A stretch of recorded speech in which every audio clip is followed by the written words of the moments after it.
Okay, great. Thank you, Katie. Good afternoon and welcome to the decision days of myself, the Executive Lead Member for Economy, Transport and Environment, as well as the Executive Member for Climate Change and Sustainability and the Executive Member for Highways Operations. These decision days are being broadcast in one live session on YouTube via the Council website. Also welcome to Councillor Stephen Philpott, the Select Committee Chairman, Councillor Martin Toll, the Opposition Spokesperson, and Councillor Louise Parker-Jones, Independent Spokesperson. So welcome to all of you. We also have other members speaking on some other items today, but no formal deputations at my decision day today. And obviously I will invite members to speak as we go through the agenda, if that's clear. Thank you. Okay, so we go straight on to agenda item 1, which is the project appraisal, Southampton and South West Hampshire Transforming Cities Fund programme. And we do have Councillor Tim Groves here today, who wants to speak on this item. So I'm going to ask you, Tim, first to speak on this before the officer presents. So over to you, Tim. Thank you very much, Councillor Humby. Yes, I'd like to... Tim, can I just, sorry to interrupt you, you're very, very faint again. I just want to make sure everybody can hear you. I don't know if you can up your volume or get a little closer, perhaps. Thanks. I'm on. Oh, sorry. I'm on what seems to be maximum. Can you hear me now? Now, when you're that close, that's much better. Thank you. Thank you very much. Brilliant. So I'd like to speak on two of the schemes. The first two that are listed on the Transforming Cities Fund list. The first one being the Eastleigh Town Cycle Route. I generally support this concept, but have many concerns about the detail. The concept of a continuous cycle route is important, and it needs to be direct. I'm concerned that it's not along the line of Route 340 in the Eastleigh Local Cycle Walking and Infrastructure Plan, LCWIP, shown on the A335. I note the report says the new cycle infrastructure plan has been designed in accordance with the Department for Transport Local Transport Note 120, which is guidance for local authorities on designing high quality cycle infrastructure. The plans don't seem to do that. It states in the summary that cycles must be treated as vehicles, not pedestrians. And on urban streets, cyclists must be physically separated from pedestrians. Shared use routes in streets with high pedestrian and cyclist flows should not be used.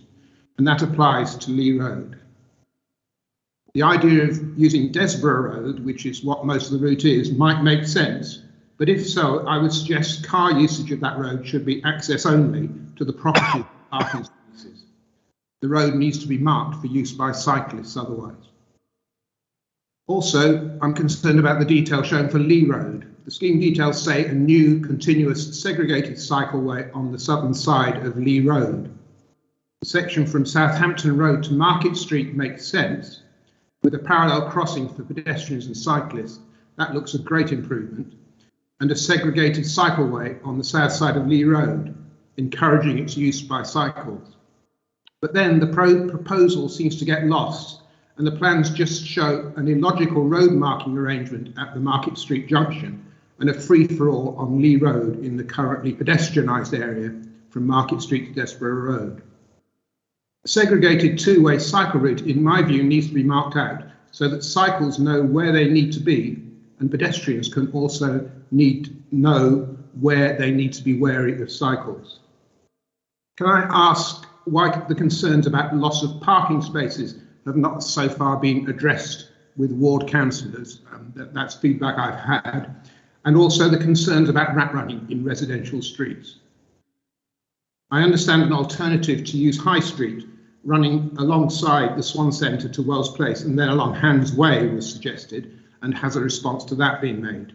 And I note the report says, because the final elements of the detailed design are still being completed and to avoid further delay to the project, the estimate is based on a detailed preliminary design rather than final design.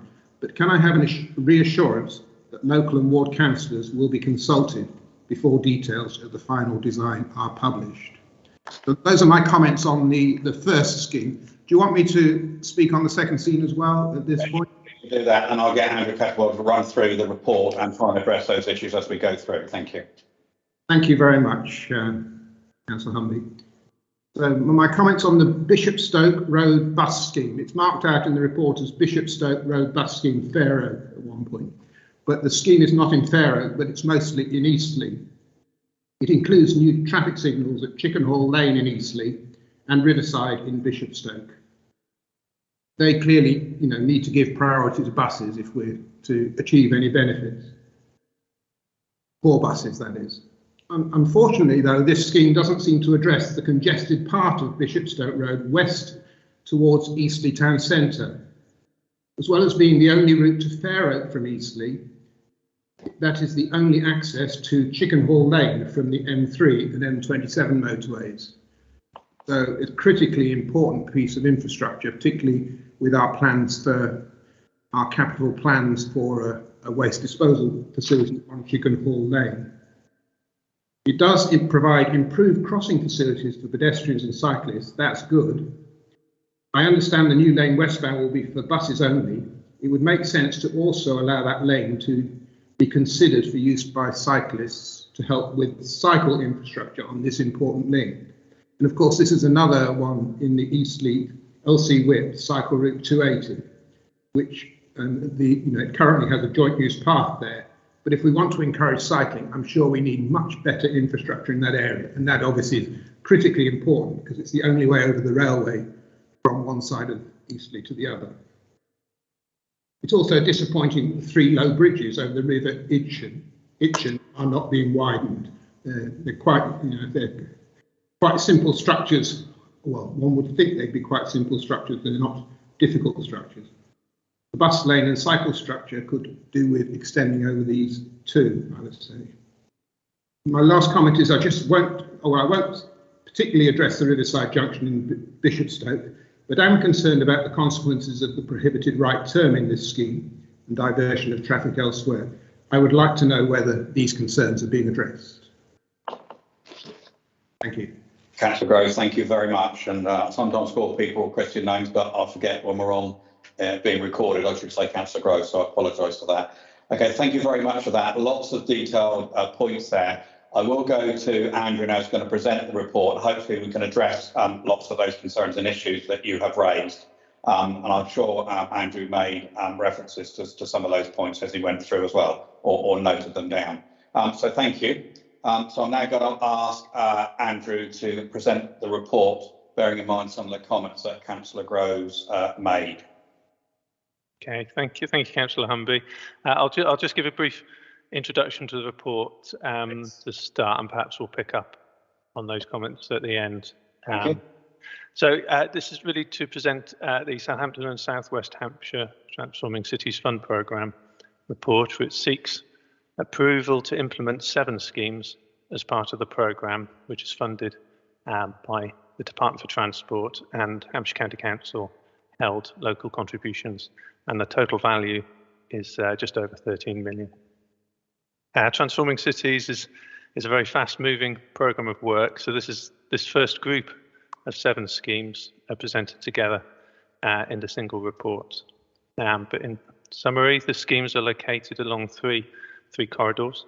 The Waterside corridor, which is Southampton, heading down to sort of Fawley area. We've got 3 schemes, 3 bus priority schemes at Marchwood Bypass, Rushington Roundabout, and Junction Road, Totton.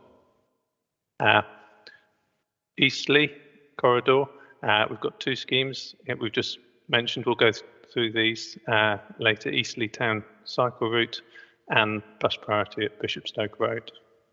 And finally, the Bursledon corridor, there's 2 cycle route schemes along Bursledon Road and the A27 Providence Hill. Consultation with stakeholders and the public has been completed for all the schemes, and adjustments have been made for some schemes in response to the feedback as detailed in the report. And subject to funding, we're aiming to start construction work midpoint in this calendar year. That's a summary of the report. Should we pick up on the schemes mentioned previously? Yes, please do that now. I know Councillor Todd and Councillor Louise Parker want to speak as well, but if you could address those points Councillor Groves made first, that would be very useful. Thank you. So, well, First of all, Eastleigh Town Centre. It's the scheme it's been developed between the two rail stations going through the town. I note the comments about the LC whip work. That was being done in parallel, and there will be more. That's currently in development, and there will be more sort of delivery schemes coming through from those studies. The Desborough Road item, I think what we're trying to do there is it is a low trafficked road, so it's considered appropriate for cyclists to be on road on Desborough Road. I note you make it access only, but there is a road closure in Desborough Road which will limit through traffic anyway, so that will be a very low trafficked road. In terms of parking, yes, of course, we're happy to engage with the district members regarding parking. That's no problem at all. And where adjustments can be made, we'll try. We really don't want to reduce parking where we can. Want to minimise that impact where possible. So yes, of course, we'll engage, and happy to ask the project team to contact Councillor Groves. In terms of rat running, is this regarding the Desborough Road closure? Yes, it probably is. It is related to that. Yeah, there has been some work on this, obviously, because there's a school in the area, but we're expecting any traffic that use Desborough Road to use a variety of routes. So it's not going to be focused on one alternative route to give a real disbenefit to a particular road. We're particularly focusing outside the schools, and we don't think there's going to be a big impact. But as part of these Transforming City Fund programme, there's a lot of monitoring. After implementation, monitoring has got to happen. So certainly, if there is a problem that occurs, we will have monitoring in place to identify that.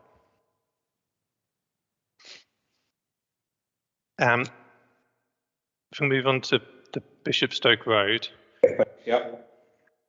Of course, having the bus lane for cyclists, yes, that's an option we can look at. We do have off-carriageway cycle routes as part of the scheme, but admittedly, cyclists come in, different modes. Some prefer to be on road, some to be off road, depending on their experience and the reasons why they're cycling. So yes, we can look at that. The bridges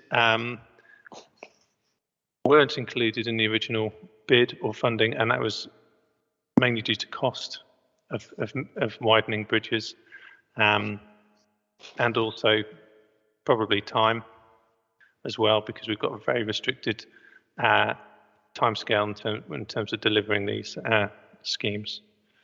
The traffic signal issue, both traffic signals are aimed to help buses, but they will also help general traffic by regulating flow, because it is a congested area, and at least you'll get some dependency of how long it takes to get through that area, rather than at the moment where it's you can't be sure. So there are some benefits for traffic. I think that covers all the items I noted down, but I'm happy, Councillor Groves, for the project lead to contact you in case I've missed something that you'd like to pick up. No, thank you. That's very helpful, Andrew. Thank you for your response. I appreciate it. Okay. And well done, Andrew, for keeping track of all those points, because there were many there. So, Councillor Groves, I hope that gives you some assurance, and then the offer that Andrew's just made, also importantly about the engagement that happened with ward members as well. And you heard that very clearly, so that will happen. So thank you for that. And if you're happy with that and that communication that happened after that, I am now going to ask Councillor Todd to make his point. So is there anything else you wanted to say, Councillor Groves? I think there's probably one major point that was not addressed, which is the why we're not doing something further towards Eastleigh Town Centre, where the critical link from the station to Chickenhall Lane, which is so important particularly for the new capital programme. Okay, so if you're happy that the team pick that up with you after the meeting, you're okay with that? I've noted it, and I'm sure you'll remind me if that doesn't happen, but I know that well with the offer that's been made. Yeah, thank you, Councillor Groves. Okay, I now have Councillor Todd. Martin, you wanted to comment on this paper? Thank you, Councillor Humby. Yes. Well, first of all, obviously, it's good news. It's very good to see that the hard work of officers in making bids to government to get funding of this kind has been successful, and that schemes are moving ahead. And I suppose, and generally, I know that it was good to see that broadly the county councillors are supportive, although they do have some detailed comments and points that need sorting of the kind that Councillor Groves has just talked about. And I've also been contacted by the Waterside Cycle Action Group that has some questions about the Marchwood bypass scheme. So I suppose I have a couple of questions. Firstly, confirmation that there is space still where people have comments of this kind to engage in terms of getting the details right. And secondly, I suppose a thing that isn't clear in the paper is whether this is being done through TRO or experimental TRO, and what is the process for making sure that we learn and adjust? Since certainly my own experience on a very small scale involving in getting these kind of orders in place is that the ability to learn and adjust is incredibly important. And I wanted to just get clarification on, firstly, the further engagement, whether that can happen amongst the groups that have expressed an interest, and secondly, what sort of adjustment process is there in the context of the overall thrust of getting investment in walking, cycling, bus improvements is something that is very welcome and welcomed, I think, by broadly the Liberal Democrat group. Martin, thank you. What I'll do is ask Andrew to comment on the process bit. I will make reference to the Waterside Cycling Action Group at the end of my sort of summing up, because I've got a note from them and I'll be making comments on that. But Andrew, you want to pick up on the process, the points that Councillor Todd made, please? Yes, thank you, Councillor Humby. I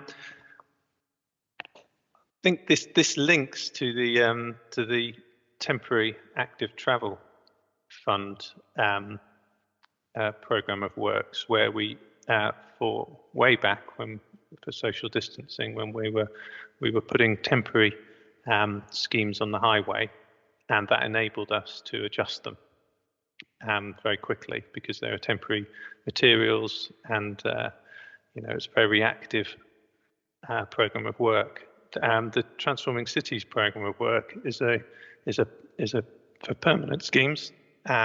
It was a bid to the Department for Transport, which was awarded based on delivering permanent schemes, and these subject to approval, we will be delivering these on a permanent basis to aid passenger transport and walking and cycling. So it will be done under permanent traffic orders. Now, the programme also includes, as I mentioned, monitoring requirements for the funding bid, where we'll be asked to monitor cycle movements or pedestrian movements, etc. And if these pick up any issues, then that will give us an opportunity to respond. But it won't. It will be a much more, I'm not saying business as usual, but it will be much more a normal process of delivering highway improvements, rather than that very reactive temporary programme of works that we did during the lockdowns. Okay, thank you for that. And I will, Martin, make a comment on the Waterside Cycling Group, because they did make a representation. I received a late submission from the Waterside Cycling Action Group, requesting design changes to some of the TCF schemes being considered today. So I'm advised by the project team that the scheme design already incorporates quality infrastructure to encourage cycling in accordance with the latest DFT guidance on the LTA 120, which you will be well aware of. Therefore, I don't think it'd be right at this stage to pause the schemes, certainly in terms of to reconsider the design. And you'll be well aware of the tight financial sort of timelines that we're given to implement these schemes as well. However, I will say we're always keen to listen to consultees, and at this late intervention from the cycling group does suggest a few modest and sensible improvements to the current designs. So what I've looked at doing is I will therefore ensure that where possible, these design changes could be incorporated into the final scheme. Approval of these minor changes can be made under the delegated powers set out in the 4 of the report. So that can happen, Martin, I want to reassure you. And I would very much like to thank the Waterside Cycling Action Group for their input into this. Martin, does that address all those issues? I want to move if I can, but if you want to make a quick further point. No, I thank you very much indeed. I think what you've talked about as a process, reflecting on some of those input received, I think actually having the conversation with the people who are making that input, because I think in some cases when there's been a discussion and they've understood the logic behind what's being proposed, that may even address the concern. Yeah. So I suppose the request was we shouldn't be afraid to keep talking, although I recognise Mr. Kettlewell's point that at a certain point we have to close and implement. But even when we're not necessarily going to take on or be able to reflect the ideas that people bring forward, I think having that conversation is incredibly important, and I'm reassured to hear that is your intention and Mr. Kettlewell's intention, that the conversations will still happen, recognising the need to implement in time for the funding deadlines. The process allows for that to happen if they are minor changes, and we can incorporate them. And I very much agree with you. We need to listen, which we are doing, of course, and still prepared, quite openly to have those conversations clearly. So I hope that answers that. Yeah, thank you. Okay, thank you. I also have Councillor Louise Parker-Jones wanted to comment on this paper. Louise. Thank you, and I'll try not to cover too many points that Councillor Groves may have previously stated. Firstly, I absolutely support anything that's going to help our communities have better active travel and reduces the demand on car-led journeys. So there's lots to be commended. And I also want to thank the officers who came out to show me around the Riverside in Bishopstoke area to alleviate some of the fears that had been circulating around the village. So I was really, really pleased to see that the concerns about the left turn out of Riverside had been amended, and that will now be possible. I do still have concerns about the no right turn, particularly with respect to any larger vehicles, because it is the other routes are quite small, and so people quite rightly have concerns about that. So that's one aspect that I'm worried about. The other aspect I'm worried about is the removal of their hedgerow. Now, I understand it will have to happen, but we've had a lot of hedgerow removed in our area. We had one on the opposite, on the south side of the road, removed to produce the shared cycle walking path, and that's never been replaced. And now we're having the hedging on the north side by the hub removed, and it's a vital corridor for our small mammals and for birds. We are getting very close to bird nesting season, so I have got concerns about the speed at which that can be replaced. The other thing this is the same thing that Councillor Groves mentioned. I am concerned about the pinch points over the bridges. I'm very worried, obviously, about anything that happens there because of the River and its sensitivity. But the mechanism to get in and out of the town centre from Bishopstoke, from Fair Oak, and probably for the additional several thousand houses that are coming to Horton Heath will be along that road. And we've only got one rail bridge that goes over the railway to get in and out of EC, and if anything happens, it really does block up. So I would have liked to have seen some further work done on that, but I suspect that the reason it hasn't been is because the narrowness of the bridge.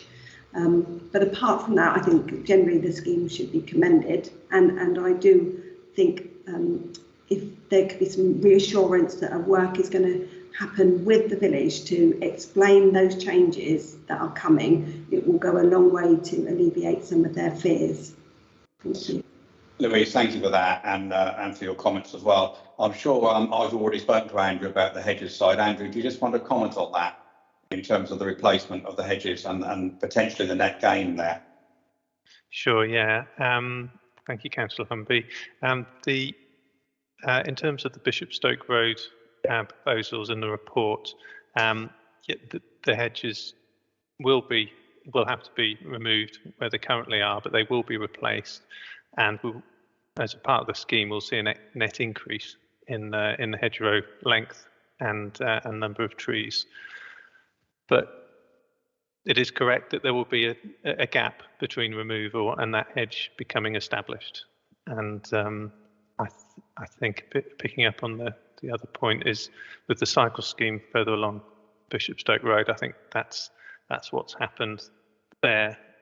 We had some restrictions in terms of the type of hedge to be planted, and those restrictions came from Natural England, and it's taking a long time to get established. But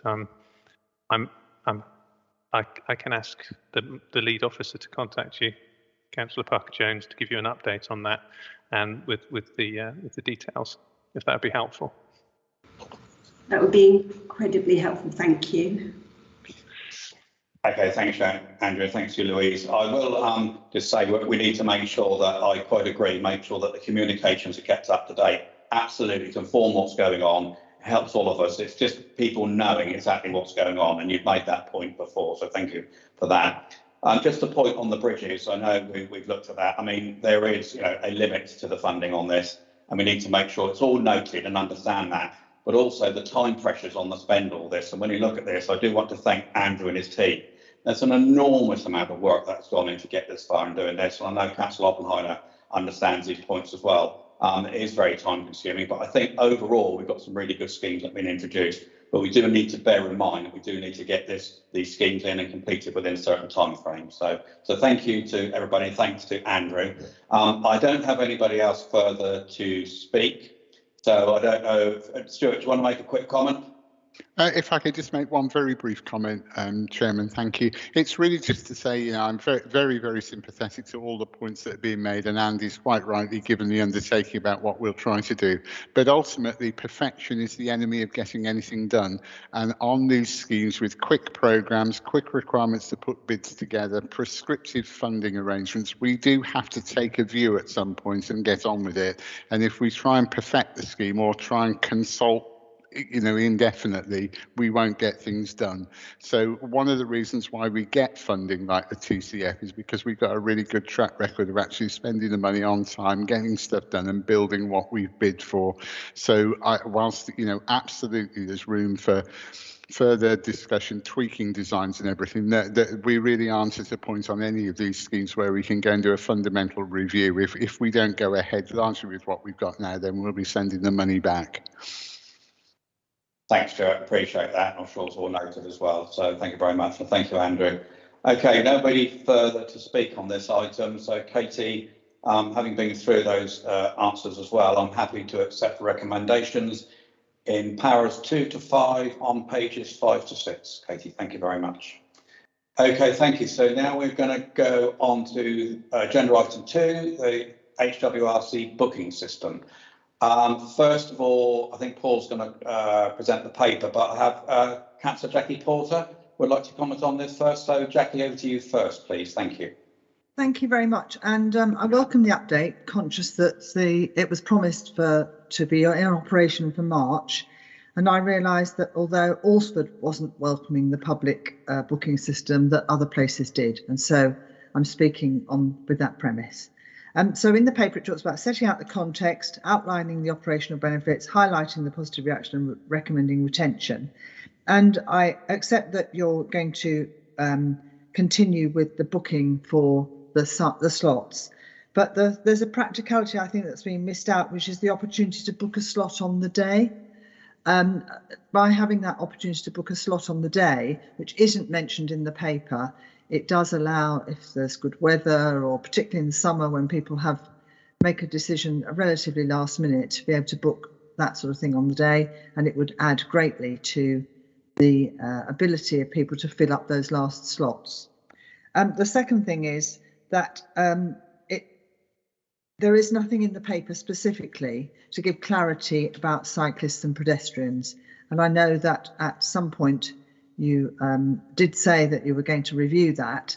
We know there have been some experiments, some of them have been more successful than others, but it would be useful to know what the clarity is on that, so that we can advise our residents appropriately.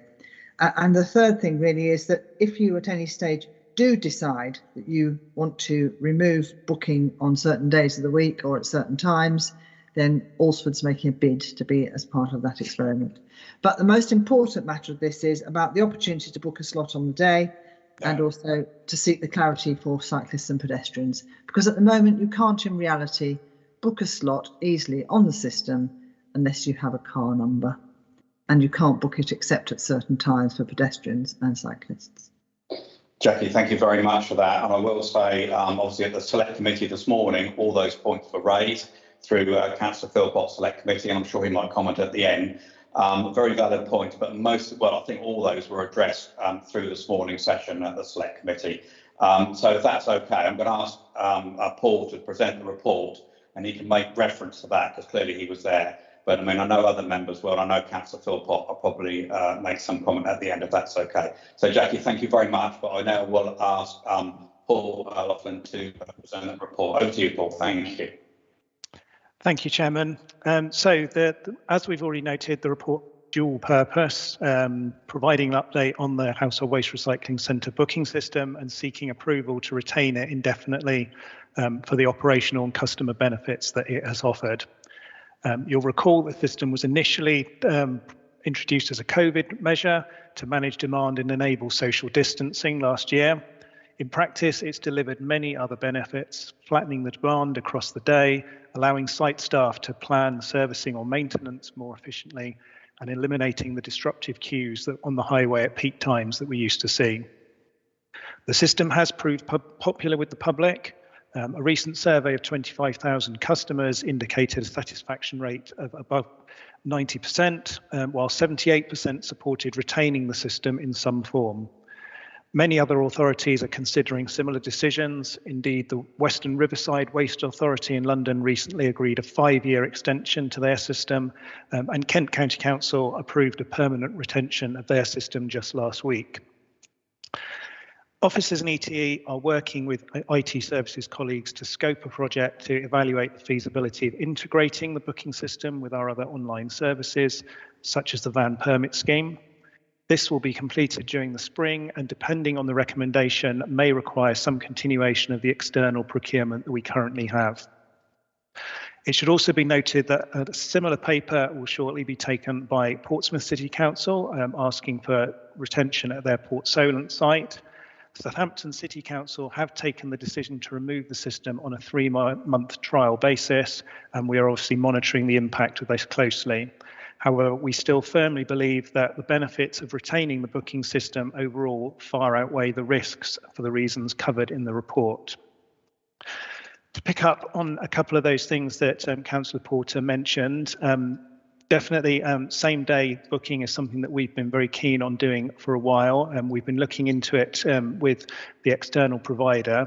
Up until now, there has been a bit of an issue with GDPR and the amount of information that the site would get to be able to make same-day booking occur on that day, which just in terms of the level of information we weren't prepared to move forward with. But we have had some good news on that, and we're hoping to be able to run a trial on some same-day booking within the next month at a few sites.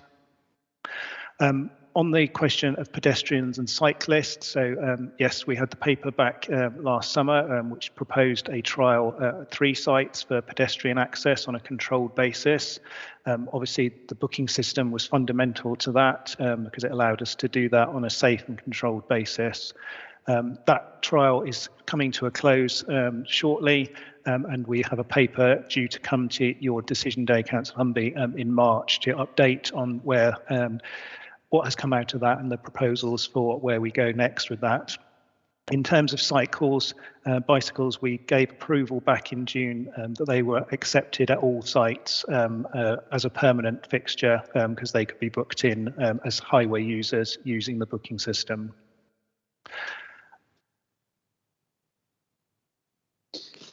Yeah, thanks, Paul. Jackie, do you quickly want to come back on that? Then I'll move on if that's okay. I think that's probably addressed most of your issues that you raised, Jackie. Yes, thank you very much. I just reiterate really that the cyclists are one aspect of it, and I thank you for that. Pedestrians, particularly those sites where there is housing nearby, I do appreciate there was a difficulty where people get out of a van and walk round with it. But I think that's one of the issues about the booking. It's important that the booking system encompasses that opportunity so that we have an equality of offer of people, that whether they have a car or whether they don't. All right, that's great. Thank you, Jackie, very much. Okay, Councillor Todd, Martin, comment on the paper, please. Thank you very much indeed, Rob. Yeah, so like the County Council, I've also done a survey, as I mentioned earlier in the scrutiny meeting, of about 4,000 people. And unlike the county survey, I've included people who aren't using the household waste recycling centres necessarily. And the picture's slightly different and less positive. It is still positive overall, although not everywhere, including Alresford. About 50% of people favour the system, 30% of the people are opposed, and 20% of people worry about other things. I think there's my main reaction to the paper and the proposal. So while I'm happy with the decision to carry on with the booking system, I think there's 2 thoughts I'd give. One is, I think we need to think about the outcomes we're trying to achieve. So we need to be thinking about visits, the amount of waste that we're recycling, and also how that impacts on the amount of waste being recycled in a particular area. So, you know, what is the impact of the new system in Waterlooville, Winchester and Alresford in the Winchester district overall recycling levels? I think would be a useful discussion to have. Also fly tipping, and also ongoing learning from people about how we can improve the system. So I think if we have those goals, that will give us a good option for what I would call outcome-driven innovation. So we've already heard back from residents that they want on-the-day booking. We know about multiple slots, and I know there's more access to that. In this morning's meeting, a colleague from Waterlooville was saying, well, actually, can we remove the booking system from Waterlooville? So it turns out we have two HWRCs that want to declare UDI. And I suppose the point there is to say there may be local innovation opportunities where we need to try things that might not be right for the whole district and do them there. One last point on movement and pedestrians. We have a new movement hierarchy, and that says we always put pedestrians first, followed by cyclists, followed by cars. We are able to get people walking into car parks. We are able to have people walking around car parks and household waste recycling centres where there are other vehicles available.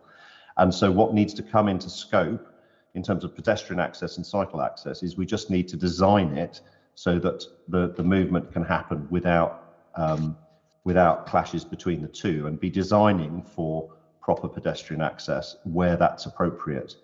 Rather than saying, oh, we need to take this kind of nuclear option of switching off all the cars in order to allow pedestrians in. We need to get to a point where pedestrians have the same flexibility as anybody else. And that's a design question. It will take a bit of time, but it needs to happen as part of our thinking about how we create 20-minute communities, low carbon communities, and cutting, enabling people more flexibility. So that would be my request. So I support what we're doing.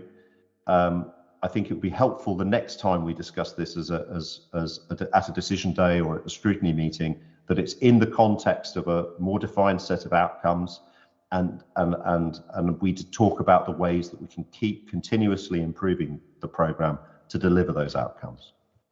Councillor Todd, thank you. You made those points very clear this morning as well. I will get Paul just a comment because he was there as well, just because people that weren't at that meeting can hear some of the response from Paul on those. And about the outcomes as well, I understand about the walking in, but my concern will always be the health and safety. I'm not saying that can't be addressed, but clearly that would always be our priority. So Paul, over to you first, please.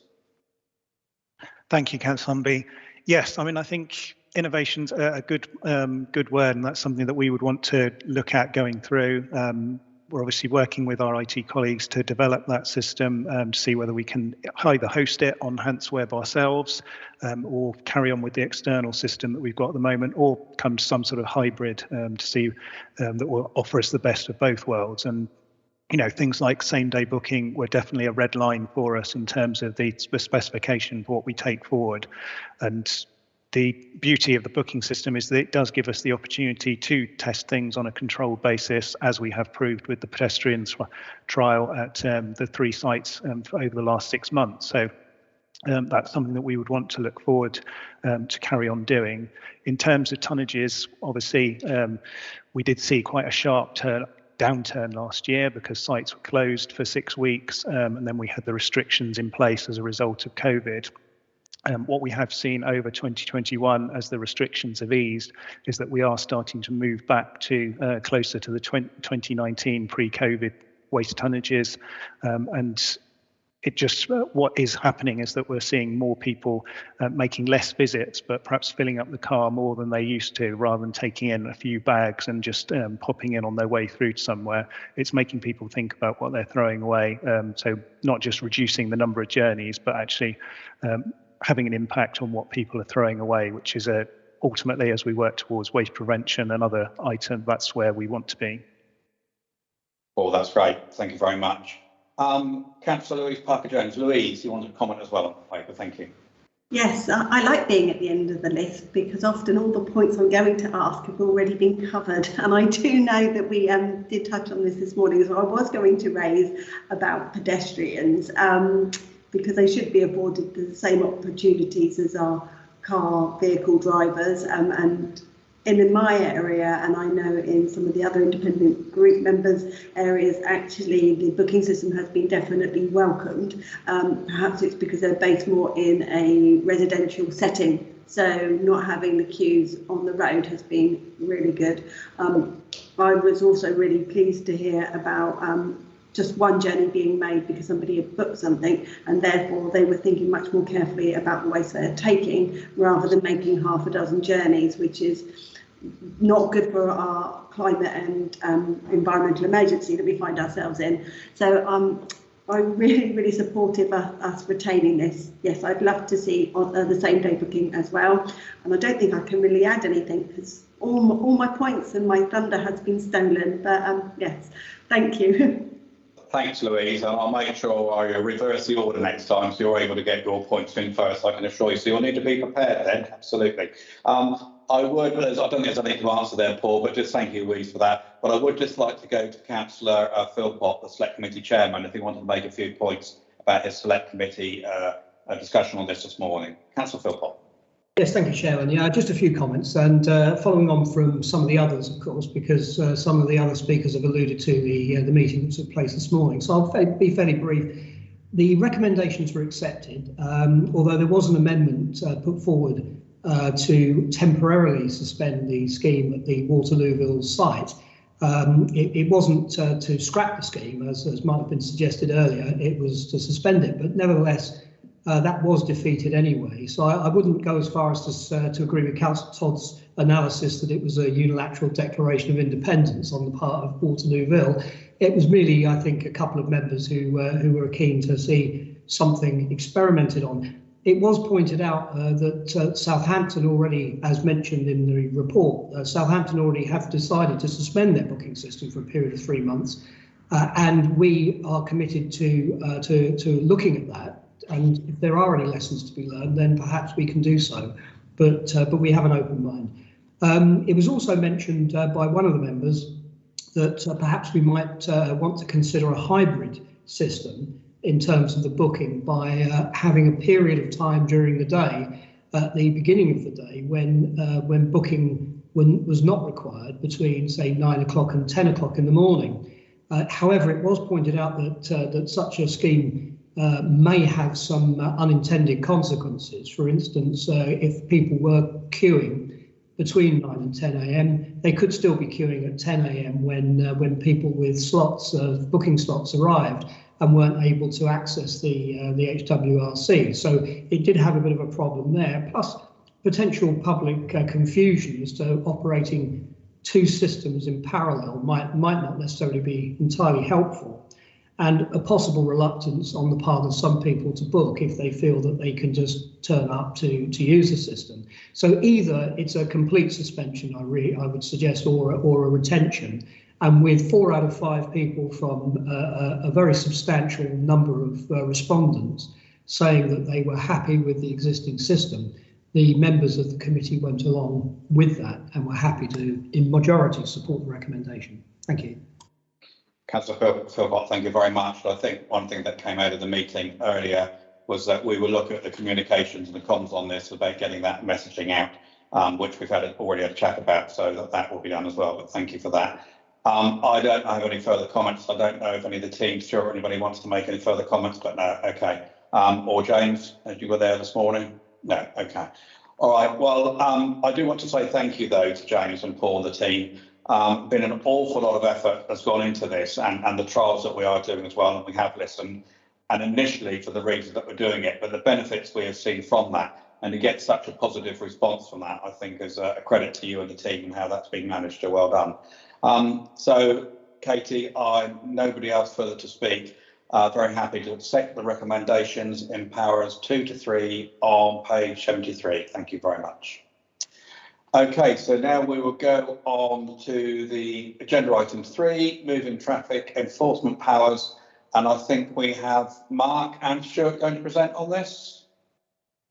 I think it's just me, Chairman. But Mark's here to answer any questions if necessary, if that's okay. Yeah, absolutely. Yeah, okay. I mean, very briefly, Chairman, this is a request to get political authority to enable us to progress with the application for civil enforcement powers over moving traffic offences. As you know, the government passed provisions in an Act of Parliament back in 2004 that allowed for this to happen, but it's not been rolled out outside London to date. The DfT have now signalled that that power will be rolled out more effectively, partly to support the active travel and bus improvement agenda nationally. And I think it's important that Hampshire are able to take advantage of those powers to make sure that we can bring the parallel targeted and effective enforcement alongside the provision of these new measures, which are coming in particularly through the TCF project, some of which we've heard about already today, and also some of the existing traffic management provisions that we have in place, like yellow box junctions and banned turns and so on. In order to draw down the powers, Chairman, we have to do a public consultation before we apply to the Department for Transport. We have to specify the sites that we would propose to initially carry out that enforcement upon, and that has to be subject to public consultation. So the purpose of this report is to seek your authority to go out and initiate, to seek your agreement in principle to draw down the power, to go out to public consultation on the basis of the sites listed in the report, and if subject to the outcomes of that consultation, to delegate authority to me in consultation with you to make whatever applications are needed.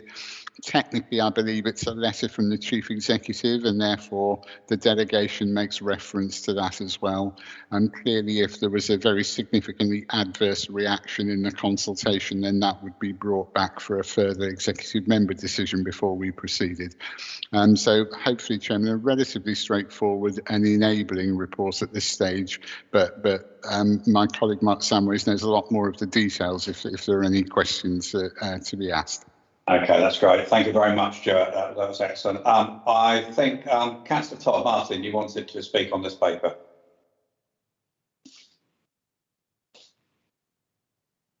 Sorry, I'm just switching my technology back on. Yes. Yeah, I think this is a positive step forward. I'm always a great believer in local authorities, local government having more power to make a difference, positive difference in on issues like this, particularly because there's a strong focus on buses, which is welcome in this area. I've spoken with colleagues in the affected areas, and they are certainly supportive.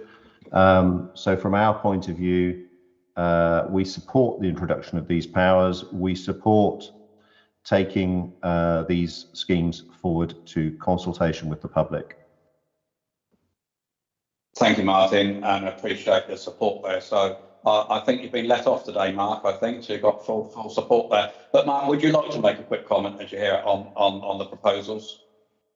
Yeah, just the only kind of point to make really is that just literally within the last day, we've heard that there is another kind of further delay to the Department for Transport processing the necessary legislation. So I think instead of they were talking about kind of March time, I think that's now kind of slipped back to the 1st of June actually this year. So all it means is that we've got a little bit more kind of time to kind of conclude the work that we need to do in advance. But I think Stuart's kind of covered all of the main points actually. So yeah, okay, so just checking with Stuart, and thank you, Mark, that because of that information there's no reason I can't approve the paper today in terms of that delay.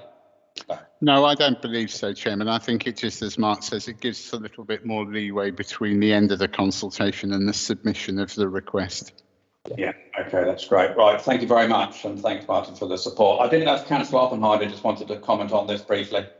Just very briefly, I'm very glad the government is extending these powers outside London. I'm glad we're in the forefront of it. That's all I'll say. Yeah, very good, and thank you for that. So I think we're very pleased, and the sentiments are about us being able to actually do that in line with all the other things that we're doing as well in terms of those priorities. So very happy to support the recommendations as set out in paras 2 to 5 on page 81, Katie, thank you.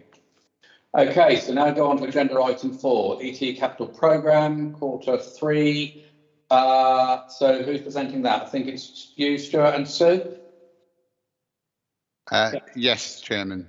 Sorry, I'm just trying to get to the right part of my report. I'll introduce this, if I may, Chairman. I know you're very familiar with the capital programme and you're regularly briefed on this, and it was extensively discussed in the preparation of leading up to today's meeting. But the report does set out the capital programme for the report for Q3. And I think the key points that I would want to draw out is effectively there's a number of amendments to schemes within the programme. Largely they're about increasing the financial provision within those approvals, and that's reflecting the cost inflation that's affecting construction projects by and large. And Chairman, you heard a lot about that this morning at the Select Committee discussion on the future capital programme. This obviously relates to the current year's Q3 programme. And cost of these schemes is going to continue to be an issue for us, particularly those ones which are caught by sort of contracts and tenders coming in now, but where funding was earmarked or grants were won for them some time ago. And part of that process is extending the financial provision within the capital programme, which this report seeks your authority to do on a number of schemes. In general terms, Chairman, I think progress is very good, and spend, as the report notes, is running at 59 million so far this year, which is 21% above where we were this time last year.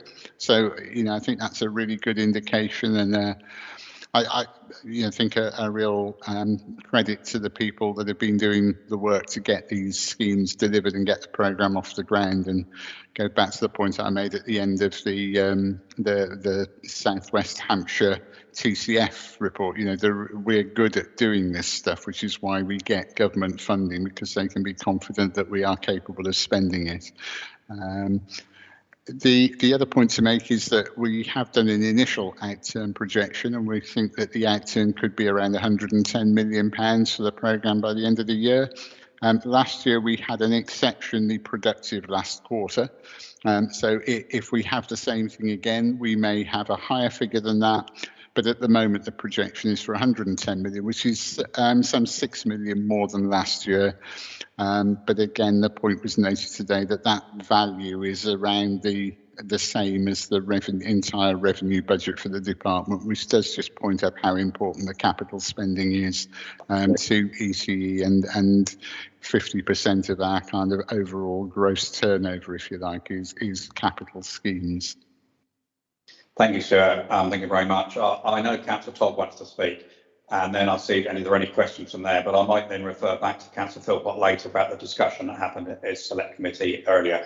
And I will just mention that for those that weren't there was a very full discussion and debate, and a lengthy debate on this at the select committee earlier. Councillor Todd.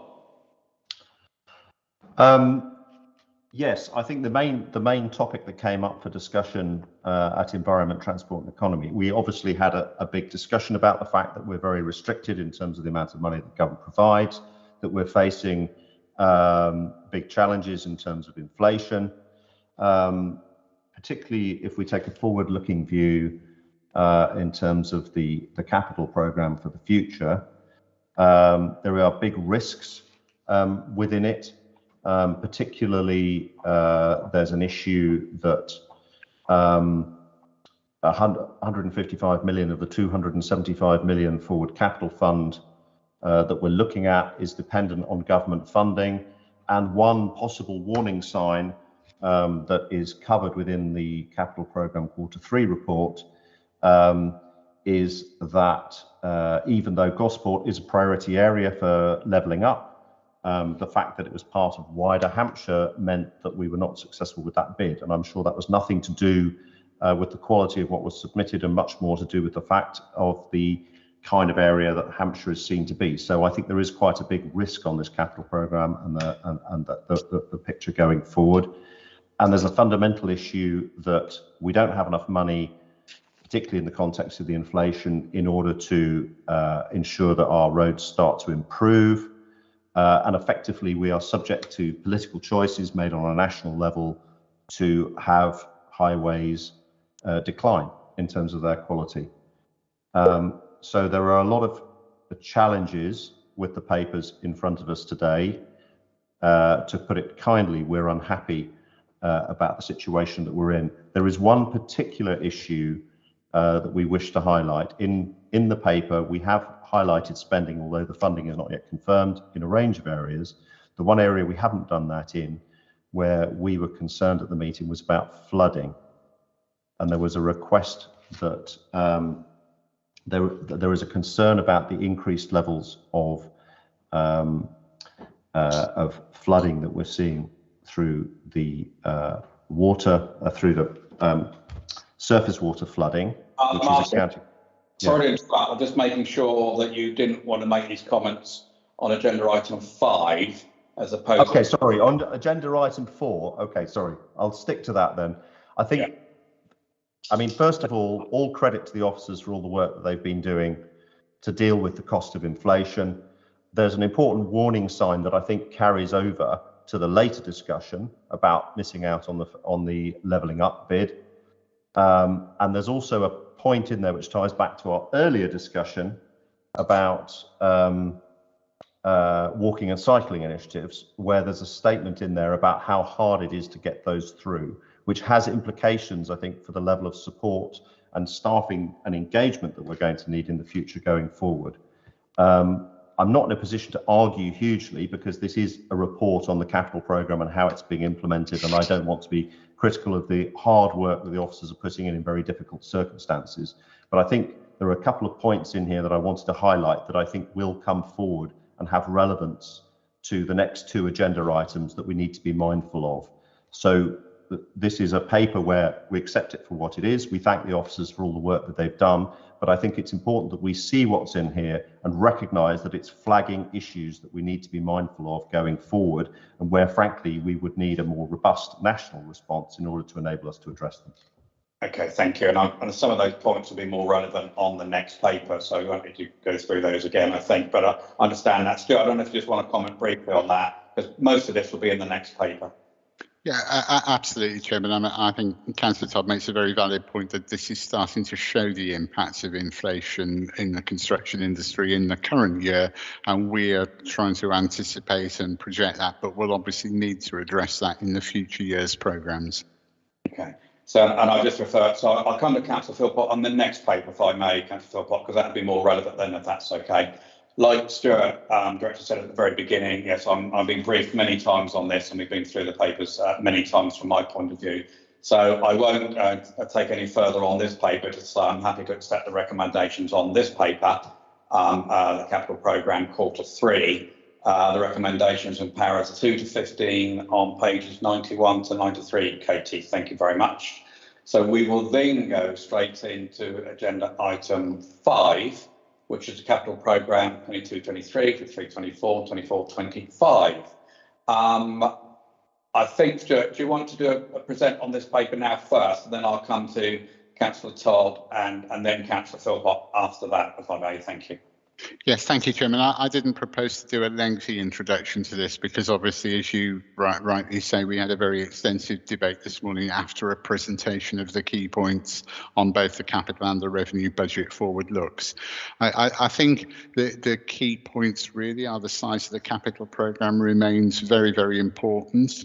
The nature of capital funding is changing with the demise of the LEPS Local Growth Fund and its replacement by the Levelling Up Fund as a potential source of funding. But whereas the LEP Fund was distributed to all LEPs and was done on a bidding basis, the Levelling Up Fund is a national competition. And as Councillor Todd indicated, our first kind of foray into Levelling Up Fund bids wasn't successful with the scheme at Gospels, although the feedback from the Department for Transport was very positive, and we are optimistic that if another chance comes to bid, we would hope to be successful with the bids that we resubmit on that. I think, Chairman, the other point, if I may anticipate slightly in presenting the report about the surface water, the flood defence and drainage funding that Councillor Todd referred to and the discussion that took place this morning. I think it's important and absolutely right that there are two aspects of the way the department funds flood defence. There's the capital programme for flood and water, flood defence, flood mitigation, which has an annual, modest but confirmed annual locally sourced contribution. But most of the bigger schemes that we build are funded by a combination of either flood defence grant and aid from the Environment Agency or local levy funding from the regional flood and coastal committees. And typically we try to put together funding pots, which is how we built schemes like the ones at Buckskin, Romsey and in Winchester and Hambledon. So there's that side of things, and that is the primary means by which we deal with the sort of trying to make Hampshire more resilient to things like surface and groundwater flooding. However, there is importantly within the highways maintenance programme a provision for structural maintenance of drainage improvements of the highway drainage system. And we also obviously have revenue funding for the maintenance and kind of running repairs of the surface water system.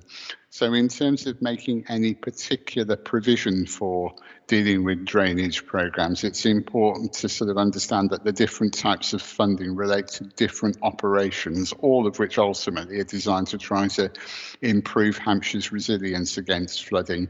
And I hope that was helpful, Chairman. I just wanted to bring that out following the discussion this morning. Yeah. Particularly because it wouldn't be expected that the £7 million of additional money for highways maintenance would necessarily pick up non-highways related surface water flooding issues. The only other point to make really is that, as always with these programmes, the forward years programmes are lower, but they would expect to increase each year we roll it forward, because typically we get confirmation of developer funding being added to schemes of funding bids being confirmed. So whilst the third year programme looks lighter, my expectation is that that will gradually build up, and when we come to do this time next year, that year's programme will be, a certain amount larger because of the confirmation of additional funding. But I do think one of the points that Councillor Todd made on the last item, but is I think very much relevant to this, is that we are later this year in getting confirmation from central government of some of the funding allocations than we normally are at this stage of the process. So there is a degree of risk around some of those allocations which haven't been confirmed, but which normally would have been confirmed by this time. We're less concerned, I think, about the formula-based allocation ones, such as the pothole fund or structural maintenance, but the bus improvement plan, which is new funding anyway, is possibly slightly more risky in terms of the assumptions we've made about how much funding we get. I mean, clearly, if and when we receive confirmation of those numbers can be fed into the process as it goes through the democratic process up to full council. So that's really, really useful, thank you, and I think it does address the points that Councillor Todd made earlier. But I'll go to you now, Councillor Todd, and I know you made some of those points earlier and just now. I don't want to pick those up. Apologies for getting on a bit of a roll on the previous paper. I will not repeat myself. I will try and be quick. The first thing to say, I do appreciate the fact that there's an increase in active travel spending and that there's also preparation to start spending on a dramatic improvement on the capital infrastructure necessary to enable a big improvement in recycling across Hampshire. That is very welcome, and it's very good to see that within the programme. I think there is a remaining challenge, and one of the things that is very striking, and I don't think people always understand that about local government finance, is the degree to which more than half the capital programme we have in front of us is funded by jumping through hoops for government, rather than us being able to sit down and say, what do we think are the right things to do in our area? And one of the consequences of that is that even though there's a proposal to put £7 million in for improved maintenance, which I think actually might be in the revenue budget rather than this one, there's still no guarantee that it will be enough to reverse decline. The one area which, and I realise Mr. Jarvis has mentioned this, is I do think that we need a more explicit active programme on flooding. I know it's a big concern in my own division, and it's surface water flooding where we've started to have some major problems, and suddenly supposedly 40 or 60-year events are turning up once every 12 months. So we do need to get ahead of that. And I think if I had a comment on the capital programme, I would want that to be more strongly reflected. And as you know, I think there's a proposal which I think relates to the revenue budget, which I have asked that be looked at during the course of this meeting. Thank you, Martin. I appreciate that, and we'll cover that then. I think Stuart's pretty well covered a lot of it anyway in that report in terms of thinking about the flexibility we need with that in terms of whether it's revenue or capital. And I said I'd take that into consideration. But I'm going to go to Councillor Philpott now to make a comment on the Select Committee this morning. Councillor Philpott. Yes, thank you, Chairman. And you referred to the length and breadth of the debate this morning, and it was a lengthy debate. And it's always going to be a potential hazard, I think, for a chairman when taking issues as involved and diverse as the capital programme and the revenue budget in one go. So perhaps I was biting off just a bit more than I could chew, really, from the chair's point of view. But it was a very useful debate. It was generally welcomed. The capital programme recommendations and report was generally welcomed by the majority of members. There were a range of views, as you could well imagine, Chairman, expressed, and you'll probably recall at that meeting, including a suggestion that the resource allocation to schemes for cyclists ought to be in line with more general use of the highway by cyclists, but that didn't receive majority support. There was also a concern, which I think was probably more widely held, and that was that and accepted, I think Mr. Jarvis would agree, a concern at the risk of associated with certain schemes should they not receive the adequate and hoped for government funding. On the subject of government funding, Stuart mentioned earlier, just in this report, and Martin mentioned in the previous report, issues relating to the Levelling Up Fund. Just to say, I don't want to be parochial, and I know you don't want this, Chairman, but I would say just one sentence about the Gosport issue.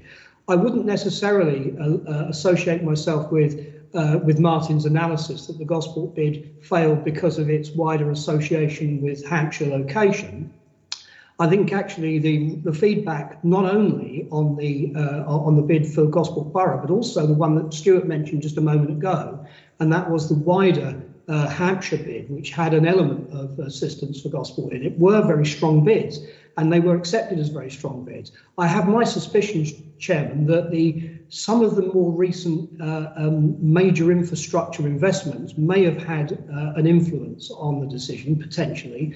£11.7 million bus rapid transit extension was finished just in last month, and you very kindly came along to the opening of that. In addition to that, we heard earlier that the Stubbington bypass is costing around £42 million, and whilst that's in the Borough of Fareham, it has a very significant beneficial impact on commuting in and out of Gosport. So when there's huge capital investments going on, it is difficult to get your voice heard when you're trying to get investment on things like the Levelling Up Fund. So I would suggest that may have been some background noise that impacted on it, rather than any weakness in the overall bid or any reflection on Hampshire's worthiness in those bids. But thank you for the opportunity to comment. Thank you, Councillor Philpott, and all sort of noted and understood. It's always difficult with papers like these to sort of do it justice in terms of the time we have when we're discussing this, but it's just to thank, and Sue as well, and Stuart and the whole team, the amount of work that goes into preparing this and setting it out, and a massive scheme on this, when everybody's been under pressure for all sorts of reasons in terms of capacity and COVID and all those things. So well done to the whole team. I won't discuss this one any further. I don't think I've got anybody else further to speak. So happy to accept the recommendations as set out in paragraphs 2 to 3 on page 115. Thank you, Katie. Okay, we'll go straight into the revenue budget agenda item 6. Stuart, do you want to comment on this paper or present? Thank you. Thank you, Chairman. Yes, again, I will be brief for the same reasons that this was also presented and discussed extensively this morning at the Select Committee, and I know that you've been briefed extensively on the paper, on its preparation to publication for today. The good news has already been referred to about additional funding for highway maintenance, which I think is very welcome, and reflects the fact that the highway service is under pressure, and that's very welcome. Unfortunately, the level of inflation that we've spoken about will have an impact on the actual cash value of that increase going forward, and that's a concern that I know you share, Chairman. Generally speaking, I think probably there's not a lot more that I wanted to say by way of introduction on this budget. That's the main change. Thank you very much. Appreciate that. Councillor Todd.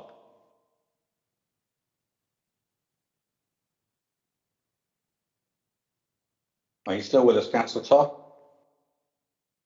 I need to get quicker at unmuting myself. You lost your chance there. Yeah, no. Thank you. To a certain extent, I think much of what I would want to say about this probably belongs in a debate at full council about the state of local government finance and the level of funding that we are getting from central government, because clearly it's unacceptable to be in a situation where we're getting a level of funding and are not able to generate our own funding to the extent that the highway network in Hampshire is due to decline.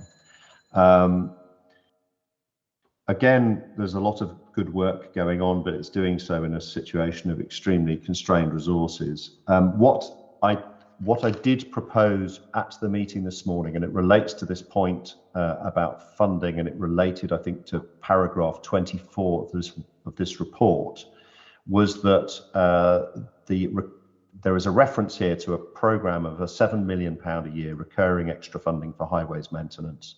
And what I asked we put in scope of the programme that will be due back on that is strengthened action to tackle surface water flooding within its scope, within that report. And that was the request this morning, and you made positive noises about it.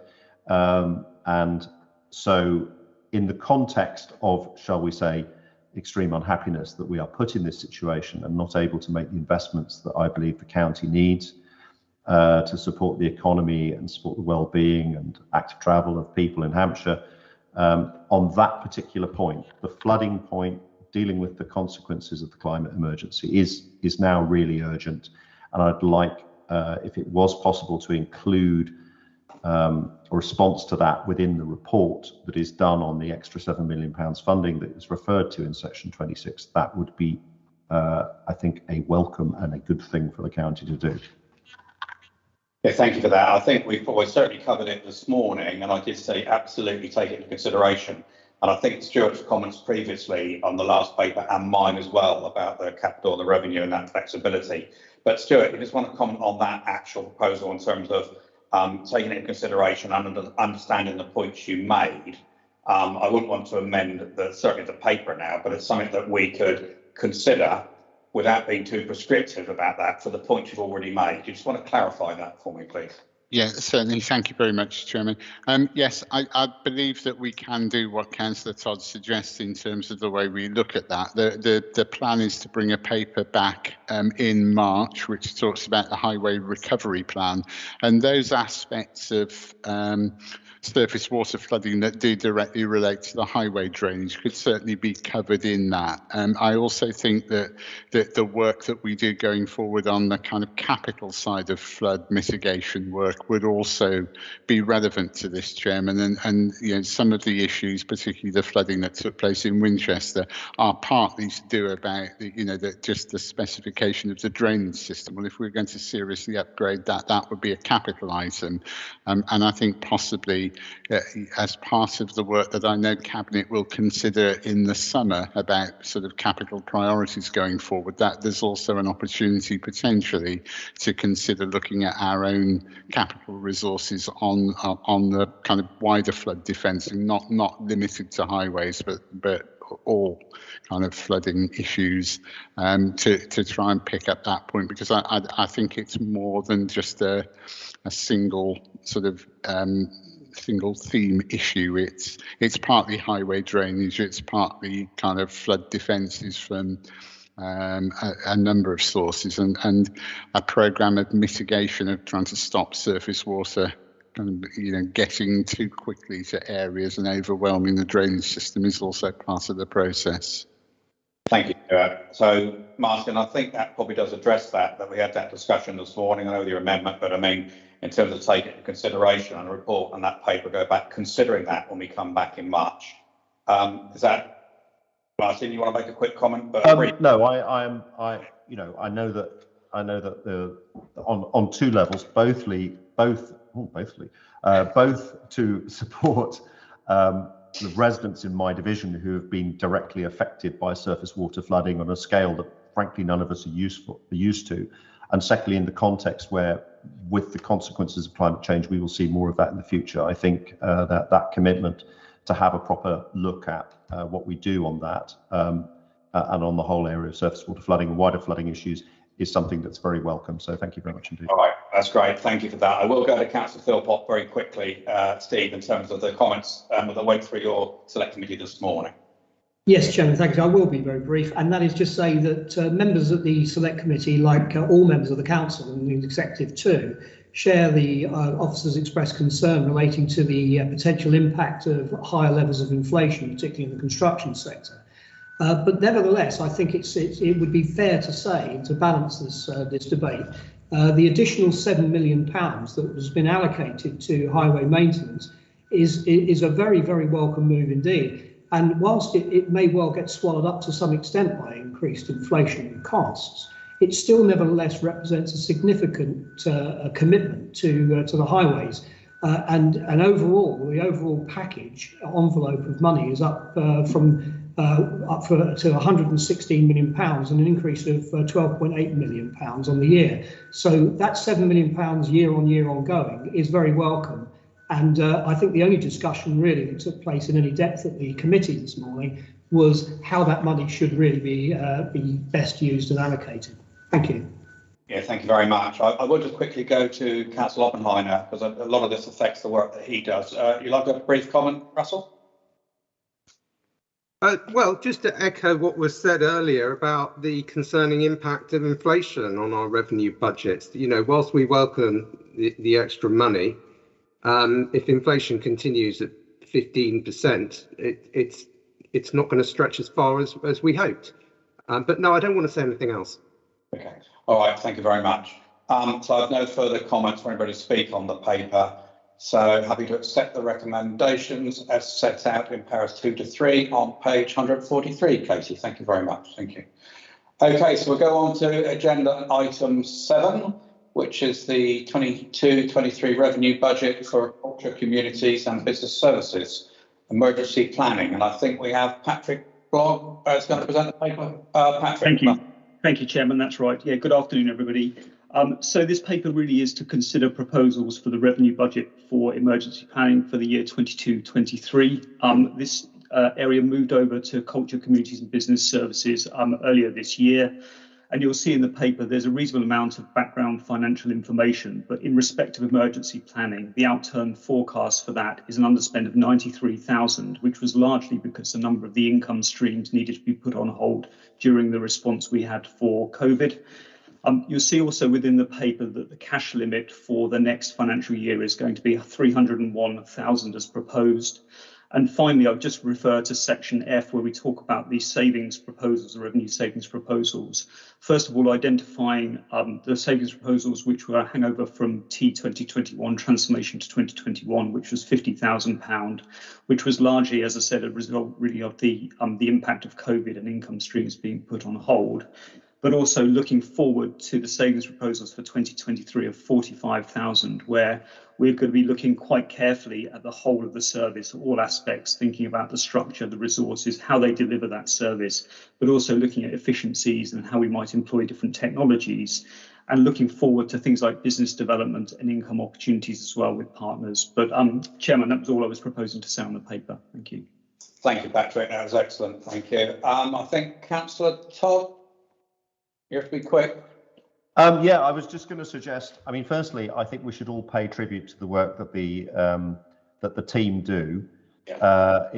It's always worth getting a briefing on the work and just knowing that there is such a dedicated team within the County Council thinking about these issues, helping to plan ahead and ensuring that, frankly, not just the County Council, but all other public authorities in Hampshire have been able to deal more effectively, even in the context of COVID, but also knowing that other issues are handled in the same way is something we should all be very grateful for. We get an enormous amount of money for an enormous amount of value as a community from a small amount of money and really dedicated work by the officers involved. So I support the increase in budget, the small increase in budget, and I'm very pleased that the administration has been able to fund that. Thank you very much, Martin, and completely agree with you on all those fronts. And it's also interesting in all that about looking actually at the commercial opportunities as well from that point of view. And that's a discussion actually that came up this morning in the budgets as well, isn't it? So I don't have anybody else, I think, wish to speak on that to say, obviously, fully support the paper. And thank you very much, Patrick, for presenting. And I'm very happy to accept the recommendations as set out in paras 2 to 3 on page 163. Thank you, Katie. Thank you, Councillors. Thank you, Chairman. Thank you. So agenda item 8, appointments to outside bodies. Statutory Joint Committee panels and partnership boards. We have one outside body to appoint to, which is the Public Transport Consortium. I've received 3 nominations from group leaders who were consulted on the appointment, and we have the following nominations. We have Councillor Louise Parker-Jones, Councillor Martin Todd and Councillor Rod Cooper. And just checking, Katie, from that point of view, Councillor Russell Oppenheim, I don't have to reappoint, he is appointed there and stays there, is that correct? Yes, that's right, yeah. So what I've done, and I have spoken to Councillor Todd this morning, I've looked at all the notes that have been sent to me and the roles that they do and the existing roles that they do. So I've decided to appoint Councillor Louise Parker-Jones, who was nominated by Councillor Andy Tree, and Councillor Rod Cooper, who was nominated by Frank Carpenter. Onto that board. I have spoken to Martin this morning, being as that he is a cabinet member and very heavily involved in all these areas. He probably sits and gets engaged with a lot of the groups that sit and meet and discuss a lot of those issues. So I thank Martin for that understanding and that conversation this morning. And I'm sure our other colleagues will keep them fully briefed, and I certainly will as well if we need to. So Martin, a very quick comment. Yeah, my understanding that there were 2 places, one of which was already filled by Councillor Oppenheimer. So I'm not sure you have 2 places to appoint. That was how I read the paper, but I may be wrong. I specifically checked that with Katie this morning, and Katie's just going to confirm that. Yes. Well, after some further investigation, we discovered that there were potentially 2 appointments that could be made. So we decided to utilise them both. So we can have 3 in total. So I hope that's, well, whatever Katie tells me, Martin, is what I go along with. I would not dare argue. I will. Yeah, I have plenty of opportunities to make my views known on this matter, so I understand the principle that you've used in this particular. Thank you for that. So I don't know very quickly whether we'll Louise or Rodman may cover. Louise, just quickly. Thank you very much, and I'm really pleased to be joining part of this group, and I hope I can make a really good positive contribution. So thank you. Excellent. And I came to you first, you will know. Councillor Cooper. Yes, thank you, Councillor Humby. I'm very honoured to take on this role on behalf of Hampshire. As you may be aware, I already sit on the Thames Valley Transport Liaison Group for Rushmore, so this will complement very well, and I will do my best to represent the county. Thank you. That's great, and welcome to both of you, and thank you very much. So I think that completes that, Katie, doesn't it, in terms of that? The outside body, yes. Yeah. Okay. All right. So that's complete then. So we'll now go on to agenda item 9. Oh, Councillor Humby, sorry. That completes the outside body. Then we've just got the partnership board to appoint to as well. Okay. The Andover Master Plan Partnership Board. Sorry, yes, yeah, okay, I missed that. So, yeah, okay, so that's in process at the moment. So I was going to appoint Councillor Kirsty North to that board. Yeah, sorry, I beg your pardon, I missed that one, yeah, okay. Is that okay, then we're done now? On that, yeah, okay, yeah, thank you very much. Right, we'll now go on to agenda item 9 on the Hampshire Brussels office. Who's presenting that, Stuart? Is that yourself or Richard? It's me, Chairman. Richard's unfortunately got COVID at the moment, and although he's working, he's still struggling a bit. So I spared him a long day on this. Okay, that's great. Thank you very much. And then would you prefer to comment on the paper first, or would you like Andrew Joy to make his comments first? Chairman, I'm in your hands, but I think there is a consideration about whether or not you need to move the resolution about the confidentiality possibly before we start the discussion. I could present the public paper beforehand, but if the discussion involves the confidential annex, then that really would need to have moved the resolution. And yes, I understand that. So what I think I'll do is ask you to present the paper, then I'll go to Councillor Joy pointing that out, and if that wanders off into that area, and Andrew's well aware of processing this, you know. So if you present the paper first, is that all right, Katie? Yeah. Okay. All right. Over to you, Stuart. Thank you. Thank you very much, Chairman. The paper is pursuant to the previous decision of the Cabinet and the County Council to include a saving as part of the SP23 process by closing down the Brussels office operation. The Brussels office operation, which started some years ago, 1998, which then evolved into SELP, which is a consortium of authorities from the south of England. And the purpose of being in Brussels was really to monitor and influence European policy, provide support to the partnership on European issues, and enable members to kind of get the most out of the UK's membership of the European Union. Clearly, with the repositioning of the UK, government following the Brexit decision and the fact that we've left the European Union. That caused a refocus and a rethink by most authorities, and most of the UK local government has now sort of closed down their operations in that area. And clearly the view that we have and recommending to you is that whilst Europe remains a very important export market for the UK, there's no longer much benefit to be gained from being present in Brussels to support, and it's better to support Hampshire business exports and international trade from within Hampshire itself. And therefore, the proposal is that when the current project ends, the Interreg project that the Brussels office have been running and is helping to fund that operation in part, when that comes to an end in September, when the extension to that project's over, that we should move towards closing down the Brussels office operation, Chairman. And the confidential annex does go into detail about the implications of that, in terms of the more operational considerations, but I didn't propose to go into that unless we go into private session, Chairman. Okay, thank you very much for that. I know Councillor Todd wants to speak as well, and I'll come to you later, Councillor Todd, to just be clear about the exempt session. But I'm happy to go to Councillor Andrew Joy now with that caveat, Andrew, with the discussion about, and I'm sure either Katie or Amanda or Stuart or I will stop you at any point that we think we're wandering off into that exempt session.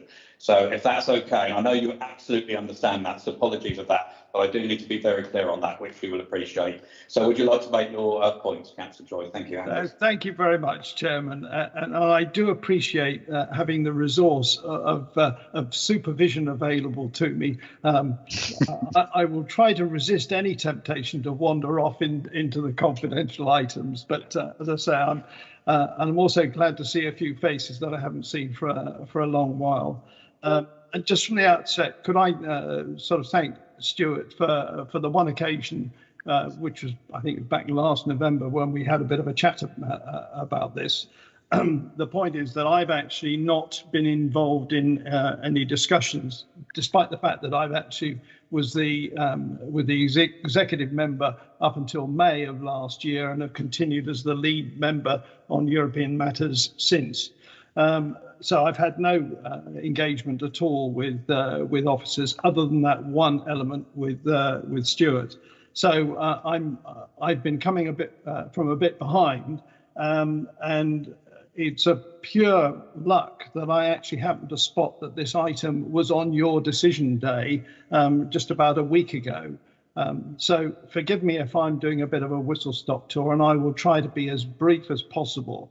But my memory, and I'm not saying that it is necessarily any better than Stuart's or anyone else's for that matter, and awareness of some of the aspects of this are slightly different. So what's new, you may say. Last November, the head of the Brussels office actually sent in a fairly comprehensive paper on Hampshire's international future and the role of the Brussels office. I'm not sure that that's actually seen much of the light of day from a member's point of view, but I do know that it was actually shared with officers. And there's some very strong arguments and explanations, both on history and so on, elements of which have actually come out in the paper of Agenda Item 9. And if I may, I'd like to sort of raise a few questions and observations on that. And as I say, I will do my utmost to be as brief as possible. We talk about the background, about SELP, for example, Southern England Local Partners, which came about in 2007. And yes, the office, which incidentally started in the late 90s, shared with Dorset, did in fact take on board the responsibility for SELP, which Hampshire has chaired. And indeed, I was its chairman and took the decision to close SELP down when numbers diminished. But SELP increased its staffing to the tune of part-time operators, plus also interns and so on at that point. and those have gone since, leaving the core effort behind, which is in fact the head of the Brussels office, who acts in isolation. And quite rightly, it was to monitor and influence European policy. Stuart is absolutely right. But there's reference in the paper that, you know, the rebalancing of costs following the Brexit referendum, for example, the growing rebalancing costs would outweigh the benefits and so on. However, I'm not sure that that is entirely correct, or if it is correct, it warrants further explanation, because the reason for reduction, the reason for SELP going, for example, was the reduction in membership. But we're not restricted to just monitoring and influencing of EU policy. It's well beyond into the wider Europe, and that's actually continued. So we've retained that role. What is not clear in the paper, and I haven't had explained to me, is how that support can be supplied going forward. Because as far as I am aware, there is no expertise or availability or capability within our staffing here in Hampshire to actually replace that support unless we abandon involvement in Europe.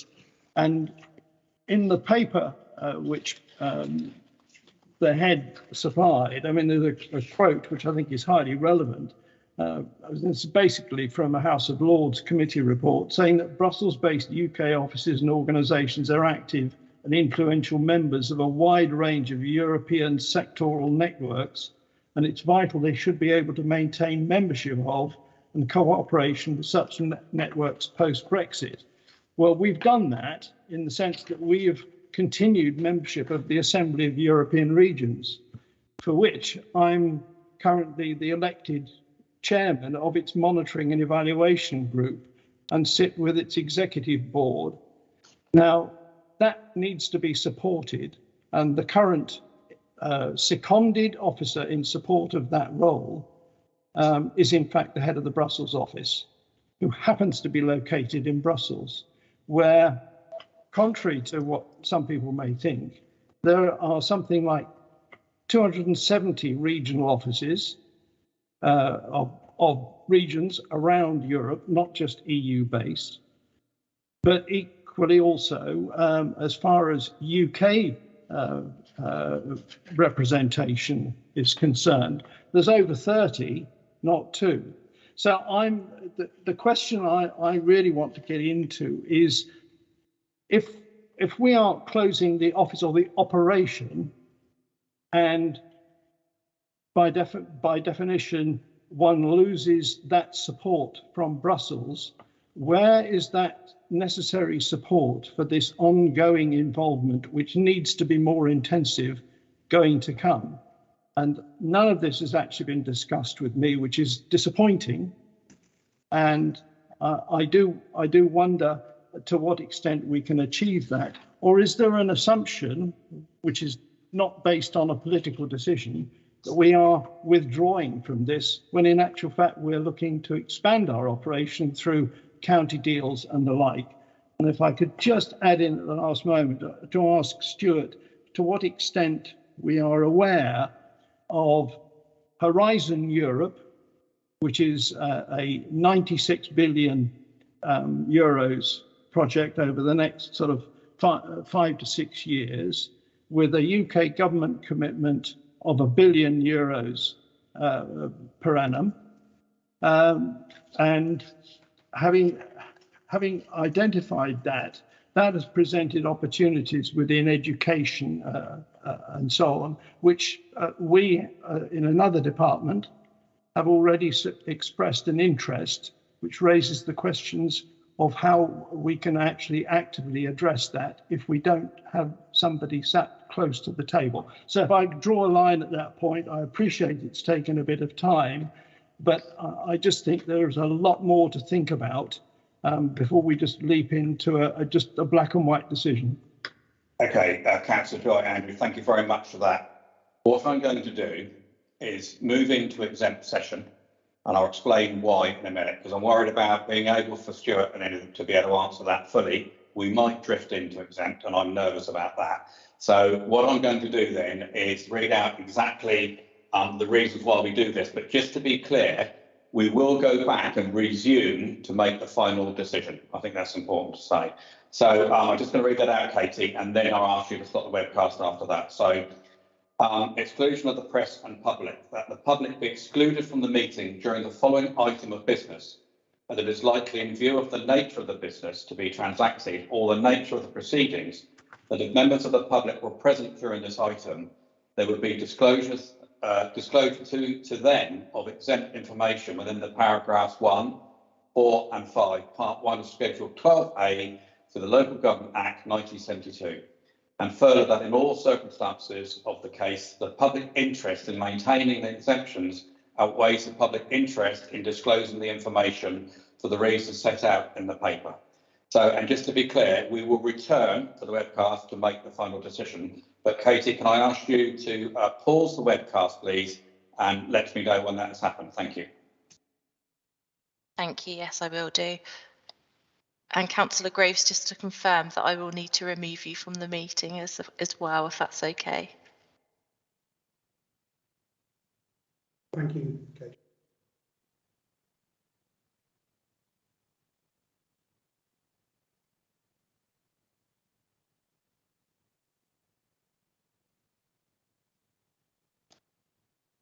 Okay, the webcast is paused. Katie, thank you very much. I hope everybody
Okay, we're live again. Okay, welcome back, everybody. There's somebody there. We've had a good discussion in the exempt session, and we are going to consider, in terms of Councillor Joy's points that he made, with the director and deputy director as well. But at this stage, I'm going to accept the recommendations as they are set out in paras 2 to 3 on page 179. Thank you, Katie. Martin, thank you for your comments. Andrew, thank you for your comments, and I'm sure we will have a further meeting to discuss around the issues that I said and the commitment that I made about those discussions that will go forward from here, if that's okay. Thank you, Councillor John. Right, okay, we'll move on. I've just got to go back to one quickly. In terms of the partnership board appointing Kirsty North, I was remiss that I forgot to appoint myself on it as well, so which apparently I can do. So can we just, Katie, just confirm that I will be on that board as well? And I'm very happy to recommend and appoint myself on that one. Thank you very much. Thank you. Right, okay. Thank you all for that. We're now going to move on to agenda item 11. But I will, what I need to tell you is, so that concludes my decision day. And we will now commence the decision day of the Executive Member for Climate Change and Sustainability, which will continue to be webcast on YouTube. Now, unfortunately, Councillor Hwrc isn't available today, so with the approval of the leader, I will be taking the decision day on her behalf. And I've had a lengthy discussion with Councillor Hwrc on the paper, and she's fully briefed me as well. I've been through the paper and understand exactly her thoughts on this. There aren't any deputations, and I think Chitra is presenting the. No, she's not. Sorry, who's that? It's me, I'm afraid, Chairman. Thinking that it hopefully is a fairly straightforward paper, I spared Chitra the meeting. Basically, as I outlined this morning at Select Committee, this is an example of a proof of concept. So this is the first of the renewable community renewable energy schemes coming forward as a result of the work that we've started doing with Community Energy South.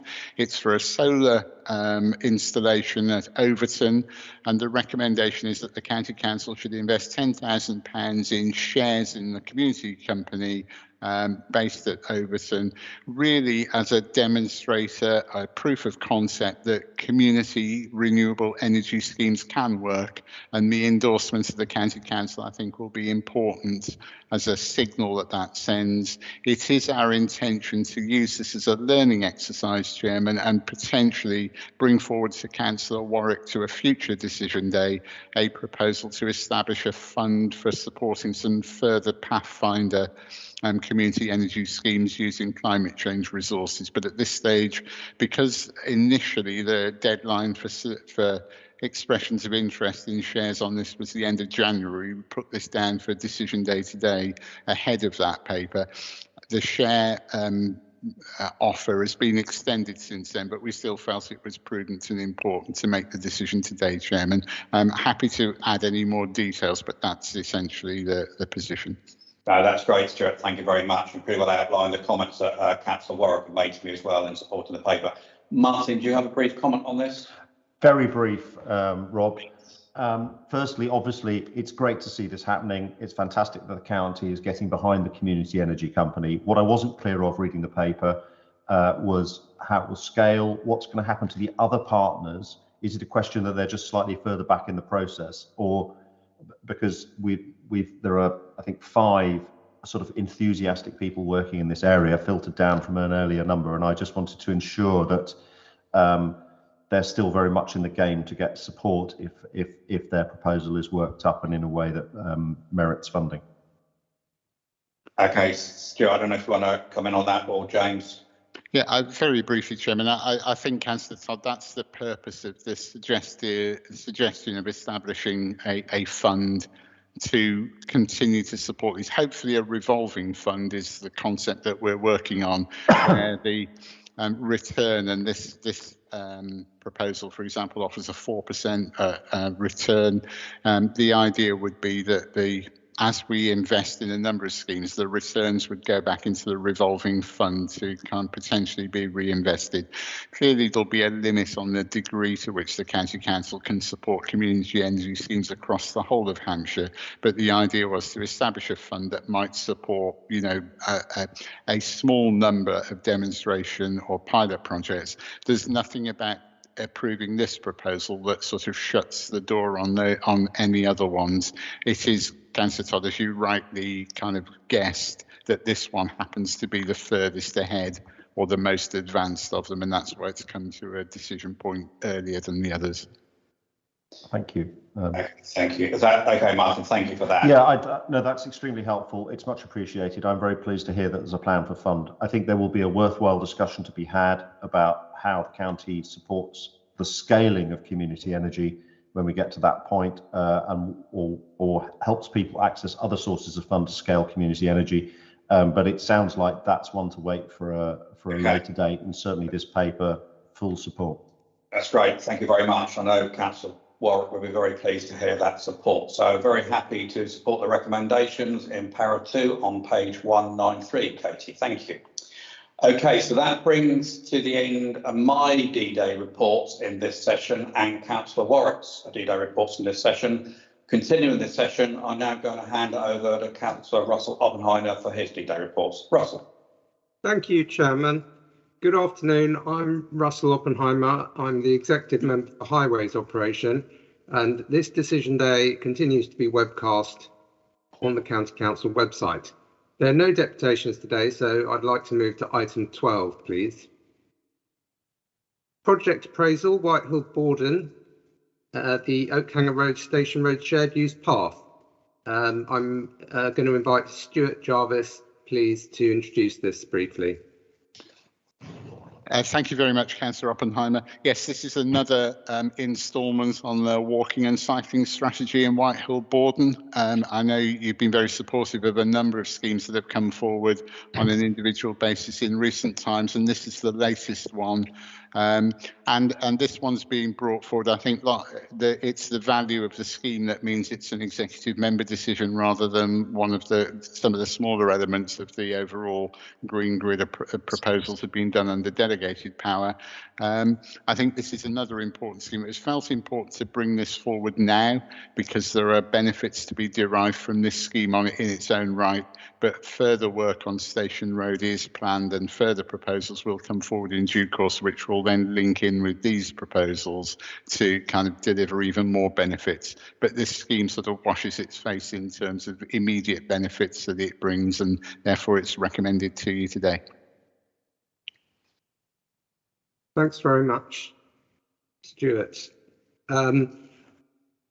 So, Martin Todd, Councillor Todd, do you wish to have a brief comment on this paper? Thank you very much, Councillor Oppenheimer. No, you will always find me supporting investment in walking and cycling infrastructure, and in this case, the proposal for a cycling network is very positive. I did have some questions which I raised with officers separately, which there's no particular benefit in talking about now, but all strength to the officers involved, and thank you for their work, and I hope you are able to support their proposal. Thanks very much, Councillor Todd. And I'd just like to take the opportunity to say how grateful people who live in Whitehill and Borden are for the job that Hampshire County Council has done over the last, well, 3 or 4 years, really. I think the County Council has done a fantastic job in this part of East Hampshire, and I know it is really appreciated by everyone who lives in the area. And with that, I'd like to go to the recommendations set out at paragraphs 2 to 5 on page 237. And Katie, I'm very happy to approve those recommendations. Thank you, everyone. And moving on to my next item, item 13, concessionary fares and community transport contract payments.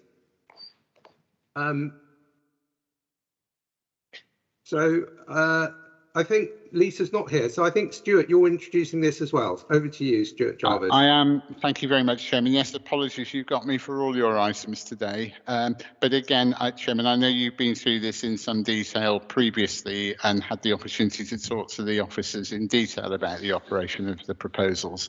But essentially, this report seeks two things from you.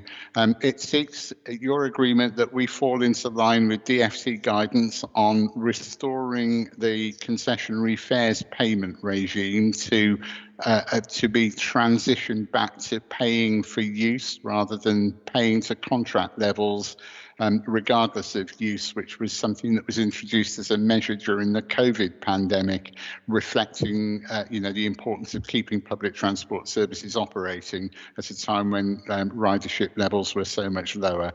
I think the DfT guidance has suggested that it's now time to move away from that, and the proposal before you on concessionary fares is that Hampshire County Council should fall into line with government guidance and change that regime. The only other comment on that, Chairman, is that should the DfT change that guidance in response to the impact of the Omicron crisis, which I think is now possibly looking less likely than it did at the time the report was being written, then we would have the opportunity in March to bring forward another report to you to make sure that we were able to adjust our scheme in line with any new guidance. But at the moment, this would bring us into line with the latest DfT guidance. The report also seeks your agreement to extend 100% contract payments to community transport providers for a further 12 months to allow those services which are much smaller operation and therefore perhaps have less resilience to the impact of changes in ridership levels, and also haven't necessarily benefited to the same extent from other government COVID funding that's gone to the big bus operators. So we're asking for your consent to carry out to extend the existing arrangements that were brought in during the COVID pandemic for community transport for a further 12 months. Thank you, Stuart. Yeah, we have discussed this at great length, so I'm very comfortable with it. I'll just invite Councillor Todd to comment if he would like to. I think, obviously, if this is the guidance we're being given by central government, we don't have a lot of room to do anything very different. I think the proposal to carry on supporting community transport is a good one, since they're not in a position to do without the kind of support that's proposed. I think there is a nervousness, and this is maybe something that the county needs to think about outside the scope of this programme, because I'm not sure this is the place to do it. But with what we're hearing about the cuts to the bus service improvement plan funding, combined with being mindful of how public transport usage is recovering in Hampshire, my request would be, obviously we need to go ahead with this proposal that's in front of us today, but I would ask that the officers and the cabinet member remain mindful and close to the bus companies. I know that's something they're happy to do about the ongoing funding situation, and be ready to ask government for intervention if it looks like this combination of measures that we're being asked to implement is such that our local network is genuinely put under risk. Thanks, Councillor Todd. Those are all fair comments. I think the truth is we are a very bus-friendly group of people here at the County Council. We want buses in Hampshire. We want to improve bus services. Just yesterday, I was at a briefing about some improvements in Bedhampton that we're working on as part of Transforming Cities Fund. So we share your desire to improve buses. We hope we'll get some support from this government fund, but that remains to be seen. But I would acknowledge there is some uncertainty about the future because of the funding and the passenger numbers uncertainty. But this paper, I think, as you say, it is the right advice at this moment in time. So if no one else wishes to speak, I will then just go to the recommendations at paragraphs 3 and 4. And Katie, I would like to accept and approve those recommendations, please. Thanks very much. We're coming to item 14, project appraisal, Petersfield Road cycle improvements in Havant. Over to you, Stuart, please. Thank you, Chairman. Again, I'll be brief on this because I know you're familiar with the details of the project, and I know you're very supportive of the initiatives to get more walking and cycling projects on the ground. This is seeking approval for a project appraisal to implement a set of measures on Petersfield Road and cycle route in Havant. The only comment other than what's written in the report that this is funded through pilot programme funding, it's part of the LC WIP kind of initiative, is that there are complementary other programmes of work which will hopefully come to fruition, which will also benefit from this scheme being done and will kind of complete a connection to wider networks if they're successful, particularly if we're able to secure funding for the previously unsuccessful bid for walking and cycling connections around Havant Footbridge and that area, Chairman. But the scheme stands in its own right, and I'm very confident in recommending to you that there are, very good value for money benefits in doing this scheme on its own. If we can also successfully winning funding for some of the complementary further measures, that will only add to the beneficial impacts of this one. Thanks a lot, Stuart. And Councillor Todd, do you wish to comment as the opposition spokesperson? A very brief comment, which actually taps into something that Mr. Jarvis has provided good reassurance on. I make a point of always making sure that the Hampshire Cycle Network are aware of any proposals that are happening on cycling at these meetings. And I heard back from the local Havant groups, from Sustrans people based in Havant, about these proposals, and they effectively referenced, so they're very supportive of these proposals, and obviously I am too. They make the point about the connectivity into the wider Havant cycle network at the north end and the western end. Hearing that is in scope and that the team are looking at it is very reassuring. That was really their only comment, that we need to make sure that we're always thinking beyond the ends of the routes and that it forms part of a coherent network as a whole. But I know that the cycle groups locally welcome this intervention, and I've certainly not heard anything different to that from anybody. So obviously we also strongly support the proposal. Thanks a lot, Councillor Todd. And yes, I think that we are mindful of the overall network, and there is a bid in for one of the missing sections, a bid to the Active Travel Fund. So as Stuart says, this creates opportunities for us, this scheme. So turning to the recommendations, I'm very happy to approve the recommendations set out from paragraphs 2 to 4 on page 259. Thanks a lot, Katie. Thanks everyone for attending my decision day. I'm going to hand back to Councillor Humby to close the webcast. Over to you, Rob. Thank you very much, Russell. I just want to say it has been a long session, a very good and thorough debate. I apologise we overrun by about 11 minutes. But I would like to thank all the members that have come along today and presented and made their points. Also to Stuart and the team and all the officers that have presented, but also all the officers that are sat in the background that help and support all this. It is very, very much appreciated. Not always come on camera, but I know you're always there to put me right if I go wrong, which does happen every now and again. So thank you to all of you, very much appreciated. And can I ask the webcast to be closed, and we will bring this session to an end. Thank you all very much.